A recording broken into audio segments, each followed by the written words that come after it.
Hi everyone, कल का जो हमारा वीडियो था वहाँ पे हमने स्टडी किया था modes of vibration of a string के बारे में, जहाँ पे हमने देखा था कि फंडामेंटल फ्रीक्वेंसी कितनी होती है, n is equals to 1/τ under root of t by m। उसके बाद हमने देखा था कि मोड अगर हमारे पास डिफरेंट लूप्स होते हैं तो हमें फर्स्ट हार्मोनिक क्या मिलता है, सेकंड हार्मोनिक्स क्या मिलता है, फर्स्ट ओवरटोन कितना मिलता है, सेकंड ओवरटोन कितना मिलता है, उसके बारे में जो इक्वेशंस थे वो हमने फाइंड आउट किए और हमें कंक्लूजन ये मिला कि all the harmonics are present in the stretch string. एक स्ट्रेच स्ट्रिंग के अंदर सारे के सारे मतलब even harmonics as well as odd harmonics, सारे हार्मोनिक्स प्रेजेंट होते हैं। ठीक है, आज के इस लेक्चर में हम डिटेल स्टडी करने वाले किसके बारे में, vibration of the air column के बारे में। अब ये टॉपिक स्टार्ट करने से पहले कल हमने लॉज ऑफ वाइब्रेशंस भी पढ़े थे। There are 3 types of laws of vibration, first laws of length, laws of tension and laws of linear density, जिसके ऊपर आपको प्रैक्टिकल भी है। सो वो लॉज आपको अच्छे से क्या करना है, स्टडी करना है। उनके जो स्टेटमेंट थे वो स्टेटमेंट आपको अच्छे से याद होने चाहिए। ठीक है, now back to our today's topic, that is the vibration of the air column. Air एयर कॉलम के अंदर जो वाइब्रेशन प्रोड्यूस होते हैं उसी के बारे में हम स्टडी करने वाले हैं। सो फर्स्ट हम देखेंगे कि ऑर्गन पाइप किसे कहा जाता है। ठीक है, क्योंकि यहाँ पे हम पाइप ही यूज करने वाले हैं to produce the longitudinal wave, वो हम बाद में देखेंगे। सबसे पहले हम देखते हैं कि ऑर्गन पाइप किसे कहा जाता है। अब ऑर्गन पाइप किसे कहा जाता है, ऑर्गन पाइप ऐसा पाइप है जिसके अंदर एयर कॉलम की वजह से वाइब्रेशन प्रोड्यूस होते हैं और उस वाइब्रेशन की वजह से वहाँ पे क्या होती है, sound wave is produce inside the air column. ठीक है, सो एक ऐसा डिवाइस है, ठीक है, a device in which the air column is vibrated to produce the sound wave of desired frequency. ठीक है, ये ऐसे टाइप का एक डिवाइस है जो एयर कॉलम की वजह से एयर की वजह से वहाँ पे जो पार्टिकल्स होते हैं इनसाइड द डिवाइस वो वाइब्रेट होते हैं और वाइब्रेट होने के बाद वो किससे प्रोड्यूस करते हैं, sound wave is produces with the desired frequency. उसी को क्या कहा जाता है, ऑर्गन पाइप कहा जाता है। अब देखो स्टूडेंट, ऑर्गन पाइप ये 2 तरीके के होते हैं। फर्स्ट ऑर्गन पाइप हमारा कौन सा होता है, close organ pipe, and second हमारा होता है open organ pipe. There are 2 types of organ pipe, first one is the close organ pipe and second one is the open organ pipe. First organ pipe आपको समझा किसे कहेंगे। ठीक है, organ pipe में क्या होता है, ये एक तरीके का डिवाइस है जिसमें एयर कॉलम की वजह से पार्टिकल वाइब्रेट होते हैं एंड वाइब्रेट होने के बाद they produce the sound wave of desired frequency is called as the organ pipe. Organ pipe कितने तरीके के होते हैं, 2 तरीके के होते हैं। फर्स्ट हमारा होता है close organ pipe and second हमारा होता है open organ pipe.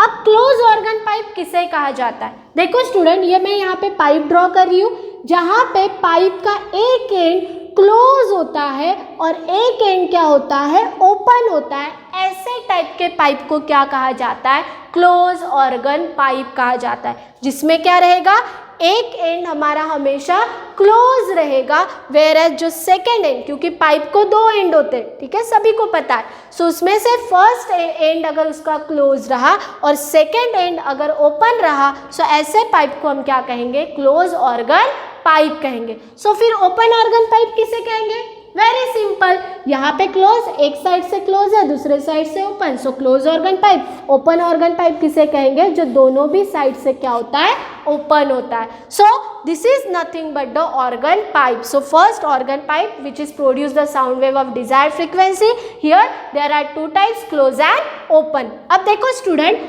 Organ pipe में जो वेव प्रोड्यूस होती है वो कौन सी वेव होती है, लॉन्जिट्यूडनल वेव, क्योंकि हमने वेव के 2 टाइप्स देखे थे। फर्स्ट हमने देखा था ट्रांसवर्स वेव, सेकेंड हमने देखा था लॉन्जिट्यूडनल वेव। ट्रांसवर्स वेव जो वेव प्रोड्यूस करती है, मतलब ट्रांसवर्स वेव की वजह से हमें क्या मिलती है, ट्रांसवर्स स्टेशनरी वेव्स मिलती है। और अगर आपके पास 2 लॉन्जिट्यूडनल वेव अगर प्रेजेंट है तो वहाँ पे हमें क्या मिलता है, they superimpose with each other, they interfere with each other and we get the longitudinal stationary waves. ठीक है, सो स्ट्रेट स्ट्रिंग हमने कल ही, हमारा जो कल का वीडियो था वहाँ पे हमने स्ट्रेट स्ट्रिंग के बारे में स्टडी किया था। तो देखो मैंने वर्ड यूज़ किया था ट्रांसवर्स, क्योंकि स्ट्रिंग में जो वेव प्रोड्यूस होती है वो क्या होती है, हमारी ट्रांसवर्स वेव होती है। वेयर एज एयर कॉलम की वजह से ऑर्गन पाइप में जो वेव प्रोड्यूस होती है वो कौन सी होती है, लॉन्जिट्यूडनल वेव होती है। अब ये वेव प्रोड्यूस कैसे होती है, देखो स्टूडेंट, मैं ये वाला क्लोज ऑर्गन पाइप हम कंसिडर करते हैं, यहाँ पे हम ट्यूनिंग फोक लेते हैं, ठीक है। जैसे ही आप ट्यूनिंग फोक को वाइब्रेट करके यहाँ पे रखोगे, प्लेस करोगे, कहाँ पे, जो क्लोज पाइप का जो ओपन एंड है उसके पास अगर लेके जाओगे तो वहाँ पे पार्टिकल्स क्या होंगे, बिकॉज ऑफ दिस फ्रीक्वेंसी इसके अंदर एयर में जो पार्टिकल्स है वो पार्टिकल्स क्या होंगे, वाइब्रेशन परफॉर्म करेंगे। अब वाइब्रेशन परफॉर्म करने के बाद ये वेव यहाँ पे आएंगे, इनिशियल वेव, ठीक है। इनिशियल वेव कहाँ तक ट्रैवल करेगी, क्लोज एंड तक। क्लोज एंड पे जाने के बाद ये जो भी हमारी इनिशियल वेव है वो क्या हो जाएगी, रिफ्लेक्ट हो जाएगी, ठीक है। अब at the time of reflection ये जो हमारी इनिशियल वेव है वो क्या हो रही है, सुपर इम्पोज हो रही है, किसके साथ, रिफ्लेक्टेड वेव के साथ। रे क्यों रिफ्लेक्ट हो रही है, because here the one and is close, एक एंड क्या है, क्लोज है। क्लोज होने की वजह से यहाँ से वेव क्या होगी, हमारी रिफ्लेक्ट होंगी, मतलब ये जो भी पार्टिकल्स है वो वाइब्रेशन परफॉर्म करेंगे। वाइब्रेशन परफॉर्म करने के बाद पार्टिकल वाइब्रेट हो रहे, मतलब ऑक्सीलेशंस होंगे, वेव प्रोड्यूस होंगी। ये वेव यहाँ पे आने के बाद यहाँ से क्या हो जाएगी, रिफ्लेक्ट हो जाएगी। सो ये initial wave is superimpose with the reflected wave and form the longitudinal trans stationary waves, ठीक है। लॉन्जिट्यूडनल स्टेशनरी वेव कैसे प्रोड्यूस हो रही है, ये जो भी हमारी इनिशियल वेव है वो सुपर इम्पोज होंगी किसके साथ, रिफ्लेक्टेड वेव के साथ, inside the air column, sorry inside the organ pipe, not a air column, organ pipe, ठीक है। सो इस तरीके से हमें क्या मिलती है, लॉन्जिट्यूडनल स्टेशनरी वेव्स मिलती है। जब हमारी नेचुरल फ्रीक्वेंसी इक्वल हो जाएंगे, ठीक है, because of this natural frequency the longitudinal stationary wave are produce inside the organ pipe. So इस तरीके से ऑर्गन पाइप के अंदर हमें कौन सी वेव मिलती है, लॉन्जिट्यूडनल वेव मिलती है। वेयर एज जो हमारा स्ट्रिंग होता है तो स्ट्रिंग के ऊपर हमें क्या मिलता है, ट्रांसवर्स वेव मिलती है। दो ट्रांसवर्स वेव सुपर इम्पोज होकर हमें मिलती है ट्रांसवर्स स्टेशनरी वेव। हियर यहाँ पे ट्यूनिंग फोर्क क्या करेगा, वाइब्रेशन प्रोड्यूस करेगा, पार्टिकल वाइब्रेट होंगे। सो इनिशियल वेव यहाँ पे आने के बाद यहाँ से रिफ्लेक्ट हो जाएगी। This initial wave is superimpose with the reflected wave and form the longitudinal stationary waves. So इस तरीके से ऑर्गन पाइप के अंदर हमें क्या मिलती है, लॉन्जिट्यूडनल स्टेशनरी वेव्स मिलती है, ठीक है स्टूडेंट। सो अब हम देखेंगे, जैसे कल हमने देखा था modes of vibrations of the straight string, कि हमने फाइंड आउट किया था कि इवन हार्मोनिक और odd harmonics are present in the straight string. तो यस, दोनों के दोनों हार्मोनिक्स क्या होते हैं, प्रेजेंट होते हैं। वैसे ही अब हम देखेंगे कि क्लोज और ओपन ऑर्गन पाइप में इवन और ऑड हार्मोनिक्स प्रेजेंट होते हैं या नहीं, किसमें इवन हार्मोनिक्स होते हैं, किसमें ऑड हार्मोनिक्स होते हैं, या फिर दोनों में दोनों भी प्रेजेंट होते हैं, वो आज हम उसके इक्वेशन सॉल्व करके फाइंड आउट करेंगे, ठीक है।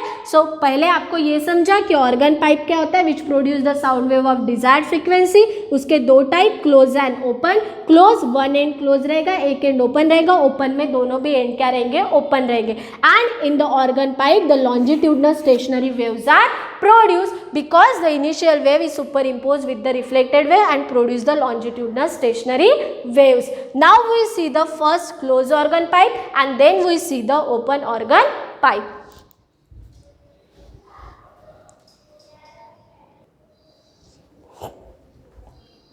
So first we see the expression for the closed pipe at one end. अब देखो स्टूडेंट, इसके ऊपर आपको क्वेश्चन ऐसा आता है, show that the odd harmonics are present inside the close pipe open at one end, ठीक है। जनरली क्वेश्चन आपको ऑड हार्मोनिक्स, हमें ये फाइंड आउट करने के लिए आता है, हमें ये शो दैट करना पड़ता है कि odd harmonics are present inside the close organ pipe, ठीक है। सो अब हम देखेंगे कि सच में ऑड हार्मोनिक्स प्रेजेंट होते या नहीं क्लोज ऑर्गन पाइप में। सो इसके लिए देखो यहाँ पे मैंने एक क्लोज ऑर्गन पाइप ली है अब यहाँ पे हमने एक ट्यूनिंग फोक लिया, इस ट्यूनिंग फोक को जैसे हम वाइब्रेट करके यहाँ पे लाते हैं, पाइप के पास लेके आते हैं, सो एयर पार्टिकल्स क्या होंगे, वाइब्रेट होंगे। पार्टिकल्स वाइब्रेट होने के बाद इनिशियल वेव आएंगी यहाँ पे, यहाँ से क्या हो जाएगी, रिफ्लेक्ट हो जाएगी, they both super impose with each other and form the longitudinal stationary waves. ये मैंने आपको अभी बताया है, ठीक है। अब देखो यहाँ पे क्या होगा, जो भी हमारे एयर पार्टिकल्स है, ठीक है, एयर पार्टिकल्स यहाँ पे अगर हम क्लोज एंड के ऊपर बात करते हैं, सो यहाँ पे जो एयर पार्टिकल्स है वो क्या है, स्टेशनरी है। वो स्टेशनरी होने की वजह से क्लोज पाइप मतलब क्लोज एंड पे क्या होंगे, डिस्प्लेसमेंट ऑफ नोड रहेगा। मतलब यहाँ पे क्या मिलेगा, हमें नोड मिलेगा। नोड क्यों मिल रहा है, क्योंकि हमारे जो एयर पार्टिकल्स है, vibrations of the air particles है, वो क्या है, स्टेशनरी है। एंड वो स्टेशनरी होने की वजह से यहाँ पे हमें क्या मिलेगा, नोड मिलेगा। वेयर एज यहाँ पे पाइप का एंड क्या है, ओपन है। ओपन होने की वजह से पार्टिकल्स क्या होंगे, फ्रीली वाइब्रेट होंगे, किसके साथ, एयर के साथ। क्लियर है। जैसे हमारी एयर कांटेक्ट में आएंगी क्लोज पाइप के, सो यहाँ पे ये क्या है, स्टेशनरी, सो हमें मिलेगा node at the close and. But अगर हम ओपन एंड की बात करते हैं, सो जो भी हमारे एयर पार्टिकल्स है वो फ्रीली वाइब्रेट होंगे, और वाइब्रेट होने की वजह से यहाँ पे हमें क्या मिलेगा, एंटी नोड मिलेगा। समझ में आ रहा है कैसे हमें क्लोज पाइप में नोड मिलता है और क्लोज एंड पे नोड मिलता है और ओपन एंड पे एंटी नोड मिलता है, ठीक है। ये किसकी वजह से होता है, because of the air particles जो कांटेक्ट में आते हैं क्लोज पाइप के साथ। So here we get the node and here we get the anti node. Now we see the first mode of vibration, क्योंकि हमें बताना पड़ेगा कि कितनी फ्रीक्वेंसी लगेगी पार्टिकल को वाइब्रेट होने के लिए, जिसी को हम क्या कहते हैं, फंडामेंटल फ्रीक्वेंसी। हमने स्ट्रेच स्ट्रिंग देखा था, वहाँ पे भी हमने क्या कैलकुलेट की थी, फंडामेंटल फ्रीक्वेंसी। सो यहाँ पे भी हम सबसे पहले देखेंगे कि कितनी मिनिमम फ्रीक्वेंसी की ज़रूरत होती है पार्टिकल्स को वाइब्रेट होने के लिए inside the air column. So first we find out the fundamental frequency. So यहाँ पे मैं लिखूंगी फंडामेंटल फ्रीक्वेंसी, और here we can write first mode of vibration, या फिर आप लिख सकते हो फंडामेंटल मोड, आप ऐसे भी यहाँ पे लिख सकते हो, ठीक है। So for the first mode of vibration we use this diagram, ठीक है। अब इस डायग्राम को अगर हम देखते हैं तो हमें क्या मिल रहा है, here the one node we get one node and one anti node. For this mode of vibrations it form one node at the close end and one antinode at the open end, ठीक है। सो यहाँ पे आपको लिखना पड़ेगा, in this mode one node is formed at close end and one antinode is formed at open end, ठीक है।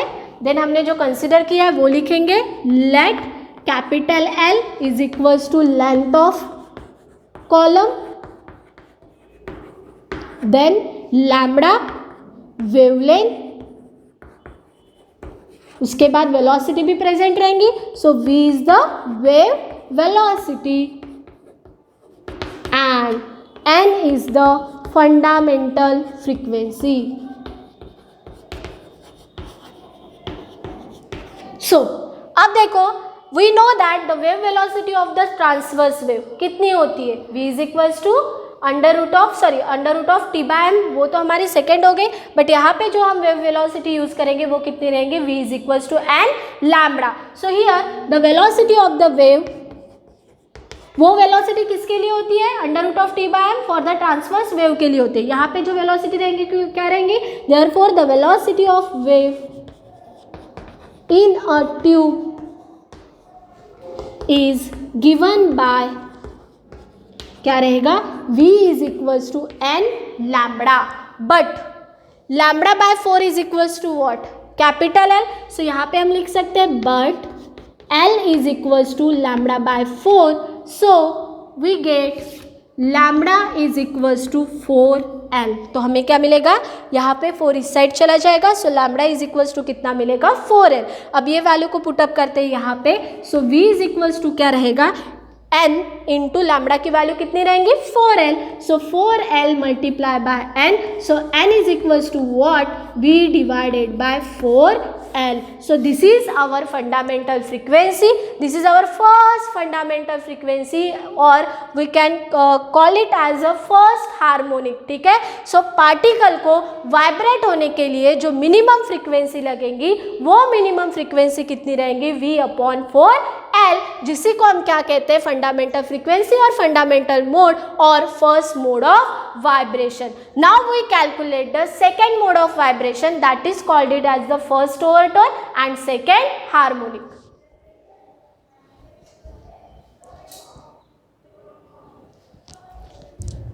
फिर क्या मिलेगा, फिर क्या रहेगा हमारा सेकेंड मोड और फर्स्ट ओवरटोन। तो इसके लिए देखो डायग्राम मैंने यहाँ पे ड्रॉ की है। सो इन दिस डायग्राम हमें क्या दिखाई दे रहा है, here form in this mode there are 2 node. देखो यहाँ पे first node and second node at form at close end and क्या रहेगा 2 एंटी नोड। सो इसको क्लोज एंड नहीं बोलेंगे, हम उसको इस तरीके से लिख लेते हैं, in this mode there are 2 node and 2 anti node. ठीक है, देन हमने जो कंसिडर किया है वो लिखेंगे, let L is the same रहेगा लेंथ ऑफ कॉलम। ठीक है, फिर हमने क्या लिया था लैम्बडा, हम यहाँ पे लेंगे λ1 क्योंकि लैम्बडा हमने ऑलरेडी यूज किया है for the first mode fundamental frequency calculate करने के लिए। So here λ1 is the wavelength, higher wavelength भी आप बोल सकते हो या फिर नेक्स्ट वेवलेंथ। ठीक है, then n1 is the next higher frequency, n1 क्या रहेगा हमारा नेक्स्ट हायर फ्रीक्वेंसी। और क्या बचा v is nothing but the wave velocity. अब देखो स्टूडेंट, मीडियम क्या है हमारा सेम है, मीडियम सेम होने की वजह से जो भी हमारी वेव वेलोसिटी है वो क्या रहेगी सेम रहेगी। Therefore the medium is same, हम यहाँ पे लिखेंगे the medium is same, the wave velocity is given by the wave velocity is given by. So कितनी रहेंगी वेव वेलोसिटी यहाँ पे, फिर से फॉर्मूला वही रहेगा, v is equals to n lambda. सो यहाँ पे रहेगा n1 इंटू λ1। अब देखो but L is equals to what 3 λ/4। So यहाँ पे हमें क्या मिलेगा L, but L is equals to 3 λ1 divided by 4। So यहाँ पे हमें λ1 कितना मिलेगा, देयरफॉर λ1 इज इक्वल्स टू 4 इधर चला जाएगा, सो आ जाएगा 4L डिवाइडेड बाय क्या रहेगा 3। सो यहाँ पे मिलेगा 3।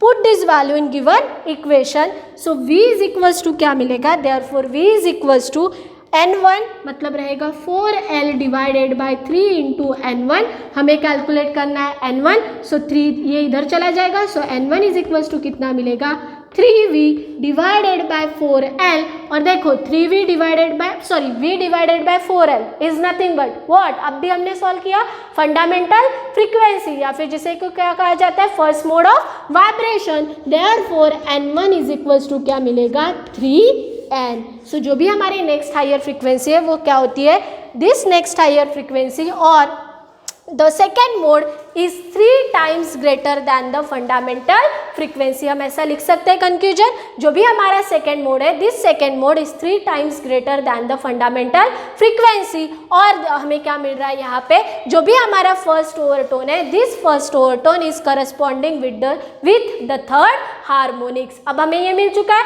अब हम फिर से क्या निकालेंगे थर्ड मोड निकालेंगे। Now we see the third mode, क्योंकि हमें क्वेश्चन क्या था, show that the odd harmonics are present inside the air column. तो अब हम देखेंगे, अभी पहले हमें क्या मिला था फंडामेंटल फ्रीक्वेंसी मिली थी, देन हमने क्या कैलकुलेट की फर्स्ट ओवरटोन कैलकुलेट किया, जो हमें क्या मिला n1 is equals to 3n। Now we solve the third mode. तो देखो थर्ड मोड में हमें क्या मिल रहा है, it forms 3 antinode and 3 node. So in this mode of vibration we get the 3 antinode and 3 node. फिर से सेम रहेगा, let L is the length of column. Then हमने क्या कंसिडर किया था, N2. N2 is the next higher frequency.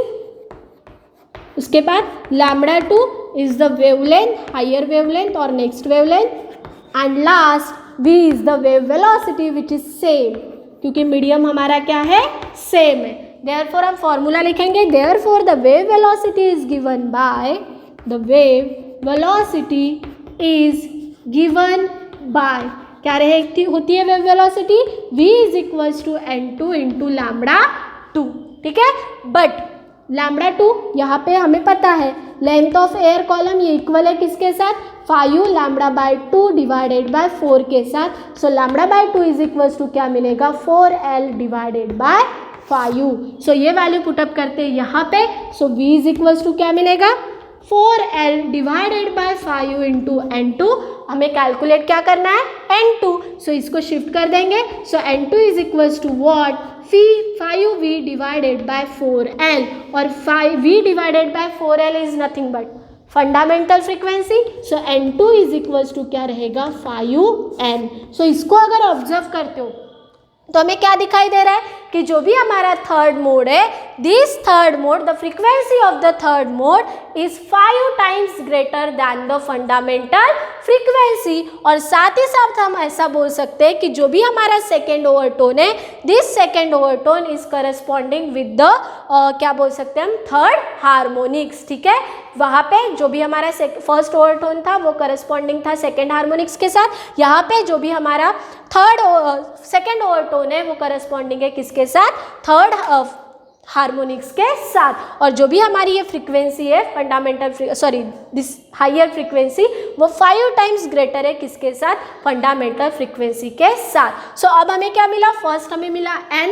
Second हमें मिला thrice n, then हमें मिला 5n. उसके बाद अगर इसको सॉल्व करते हो तो यहाँ पे क्या रहेगा, 7 लैम्बडा डिवाइडेड बाय 4, तो हमें क्या मिलेगा, 7n. फिर कितना मिलेगा, 9n. It means that here in the close organ pipe only the odd harmonics are present, क्योंकि इसको अगर हम देखते हैं तो हमें सिर्फ ऑड हार्मोनिक्स ही दिखाई दे रहे हैं. सो क्या रहेगा, in the close organ pipe only the odd harmonics are present. Therefore हम इसको ऐसा लिख सकते हैं, इसका इन जनरल फॉर्मूला अगर हमें लिखना है तो हम क्या लिखेंगे, सिमिलरली, ये होता है हमारा सिमिलरली का साइन, frequency of pth overtone. Therefore the frequency of pth overtone, जितने लूप फॉर्म होंगे उतने क्या रहेंगे हमारे ओवरटोन. सो यहाँ पे क्या रहेगा, therefore frequency of pth overtone कितनी रहेंगी हमारी, np is equals to 2p plus 1 into n, where p is equals to क्या रहेगा, 0 1 2 3 4 up to so on. So ये p हमारा क्या है, लूप्स है, क्योंकि यहाँ पे भी लूप फॉर्म हो रहे हैं. हमें पता है स्टेशनरी वेव में क्या होता है, loops are produce. So here np is equals to क्या रहेगा, 2p plus 1 into n. So conclusion क्या रहेगा, yes the all odd harmonics, सिर्फ odd harmonics are present inside the close organ pipe. ऐसा ही क्वेश्चन आपको पूछा जाता है, show that the even harmonics as well as odd harmonics are present inside the open organ pipe. तो अब इसके बाद हम वो नेक्स्ट क्वेश्चन सॉल्व करने वाले हैं.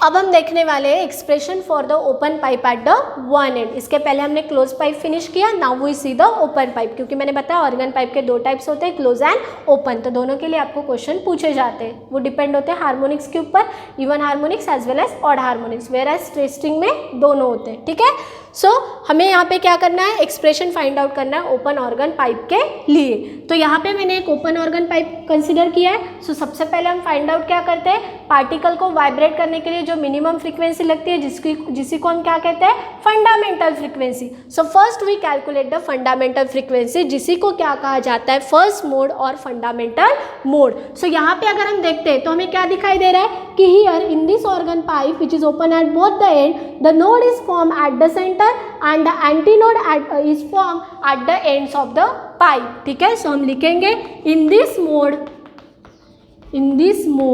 the node, the one node, एक ही नोड फॉर्म हो रहा है, the one node is formed at the center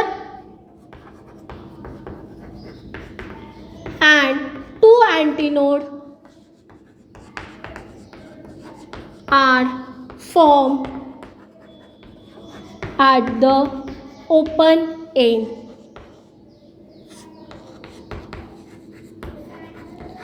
ठीक है, सो यहाँ पे क्या हो रहा है, एक नोड फॉर्म हो रहा है सेंटर में और दो क्या हो रहे हैं, एंटी नोड फॉर्म हो रहे हैं ओपन साइड्स में. सो फिर से हम यहाँ पे क्या लिखेंगे, उसके बाद हमने क्या लिखा था, let L be the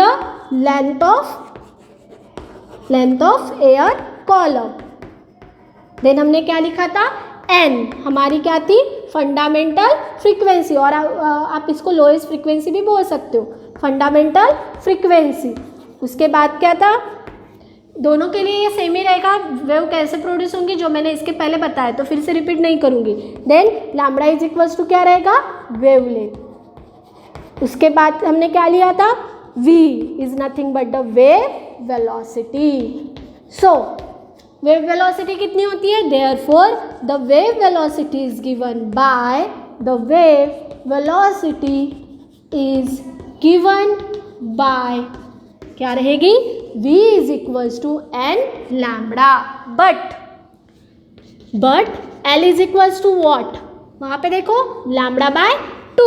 so lambda by 2 होता है तो लैम्बडा इज इक्वल्स टू कितना रहेगा, टॉइस एल. इसको पुटअप करेंगे यहाँ पे तो क्या मिलेगा, therefore v is equals to twice L into N. So n is equals to क्या रहेगा, v अपॉन टॉइस एल. तो ये हमारी क्या रहेंगी, fundamental frequency which is required. This is our minimum frequency which is required for the vibration, या फिर हम क्या बोल सकते हैं, ये हमारी क्या है, लोएस्ट फ्रीक्वेंसी है. ठीक है, अब हम क्या करेंगे, फर्स्ट मोड हमने कैलकुलेट किया, इसी तरीके से हम सेकेंड मोड कैलकुलेट करेंगे और हम क्या करेंगे, थर्ड मोड को कैलकुलेट करेंगे by using the diagram.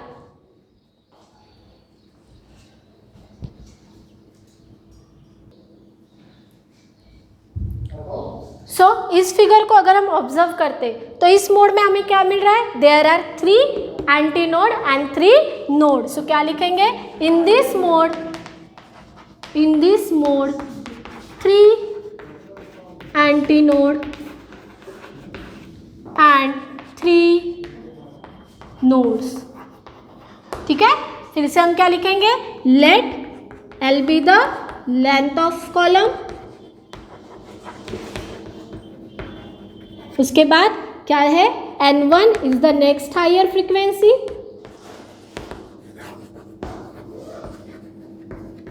Then क्या रहेगा, लैम्बडा 1 इज द वेवलेंथ.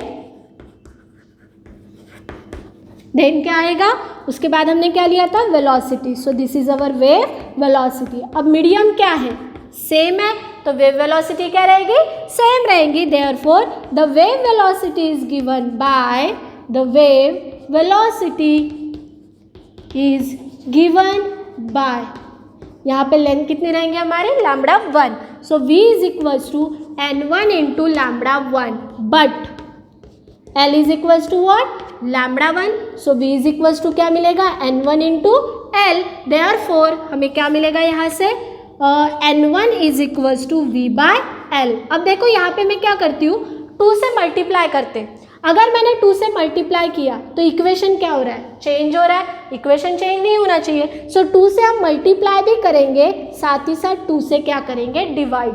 अब देखो 2 कैंसिल हो गया तो हमें यही इक्वेशन मिल रहा है, मतलब हम ये कर सकते हैं. सो देखो v upon twice L is nothing but fundamental frequency जो हमने अभी कैलकुलेट की थी इन फर्स्ट मोड. सो क्या रहेगा, therefore n1 is equals to twice n. इसका मतलब क्या है कि जो भी हमारी नेक्स्ट हायर फ्रीक्वेंसी है और the frequency of the first overtone is 2 times greater than the fundamental frequency. या फिर हम ऐसा भी बोल सकते हैं कि जो भी हमारा फर्स्ट ओवरटोन है वो करस्पॉन्डिंग है किसके साथ, सेकेंड हार्मोनिक्स के साथ. अब जैसा हमने ये कैलकुलेट किया है, यहाँ पे सिर्फ आपको ये याद रखना है कि 2 से मल्टीप्लाई भी करना है और 2 से डिवाइड करना है ताकि हमें फंडामेंटल फ्रीक्वेंसी मिल सके. So v by twice L is nothing but the fundamental frequency, तो मिलेगा टॉइस एन. अब जैसे हमने सेकेंड मोड कैलकुलेट किया है वैसे हम क्या कैलकुलेट करेंगे, थर्ड मोड कैलकुलेट करेंगे.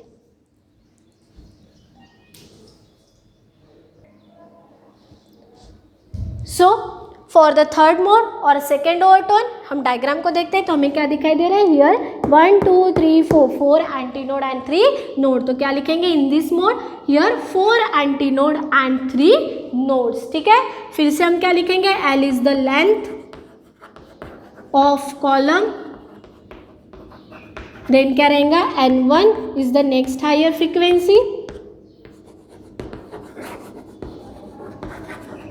उसके बाद क्या रहेगा λ1 इज द वेवलेंथ, और क्या था हमारा velocity. So here our wave velocity.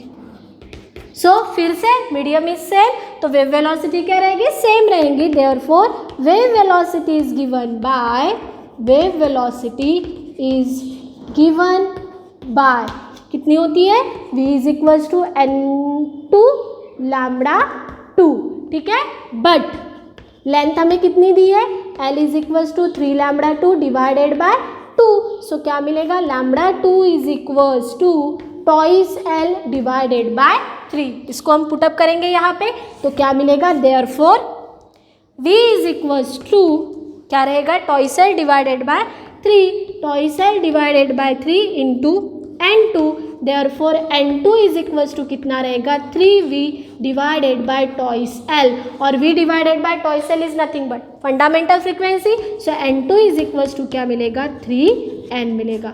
सो इसको अगर हम ऑब्जर्व करते हैं तो हमें ये दिखाई दे रहा है कि जो भी हमारी frequency of the second overtone है वो 3 टाइम्स ग्रेटर है किसके साथ, फंडामेंटल फ्रीक्वेंसी के साथ। या फिर हम ऐसा भी बोल सकते हैं कि जो भी हमारा थर्ड हार्मोनिक्स है, this third harmonics is corresponding with the second overtone. ऐसे इसको अगर फर्दर सॉल्व करते हैं, अगर हम फोर्थ मोड देखते हैं, फिफ्थ मोड देखते हैं, तो हमें क्या मिलेगा, n3 is equals to 4n and 4 is equals to 5n. It means that all the harmonics are present inside the open pipe. क्योंकि हम देखते हैं तो हमें फर्स्ट क्या मिला था, n मिली थी फंडामेंटल फ्रीक्वेंसी, देन हमें क्या मिला था n1 is equals to twice n, उसके बाद हमें क्या मिला n2 is equals to thrice n। ऐसे अगर आपके पास pth ओवरटोन गिवन रहे तो क्या लिखेंगे, therefore frequency for the pth overtone, similarly frequency for pth overtone, अगर हमारे पास ऐसे pth लूप रहे तो उसके लिए फ्रीक्वेंसी क्या रहेंगी, np is equals to p+1 into n। So this is our frequency, we can check first check. So yes, so यहाँ पे p की वैल्यू कितनी रहेंगी, 0 1 2 3 4 अप टू सो ऑन। तो इट मीन्स कि ओपन ऑर्गन पाइप में even harmonics भी present होते हैं एज वेल एज क्या होते हैं, ऑड हार्मोनिक्स भी प्रेजेंट होते हैं। वेयर एज हमने क्लोज पाइप देखा था, वहाँ पे क्या होते हैं, सिर्फ और सिर्फ odd harmonics are present inside the close organ pipe. तो ऐसे आपको क्वेश्चन आ सकते हैं for the string and for the air column के लिए। स्ट्रिंग में आपको बोला जा सकता है show that all the harmonics are present in the straight string, तो वो इक्वेशन हमने सॉल्व किया था। आज हमने देखा ऑर्गन पाइप के बारे में। सो क्वेश्चन आपको ऐसे आ सकता है, फर्स्ट क्वेश्चन ऐसे हो सकता है कि show that odd harmonics are present inside the close organ pipe, and second question आपको ऐसे आ सकता है कि show that all the harmonics are present inside the open organ pipe. So these 3 questions are very important. Open organ pipe का equation और close organ pipe का equation method आपकी सेम है, सिर्फ आपकी क्या चेंज होंगी, लेंथ चेंज होगी। जैसे वहाँ पे हमने λ/4, 3 λ/4, 5 λ/4 लिया था, यहाँ पे कितना होता है λ/2, देन λ, उसके बाद हमें क्या मिलता है 3 λ/2। So this is all about the today's topic. Hope आपको ये ऑर्गन पाइप जो मैंने आपको बताया वो आपको अच्छे से समझा होगा। आपको क्या करना है, ये जितने भी इक्वेशंस है उतने अच्छे से आपके बुक में लिखना है। Thank you so much.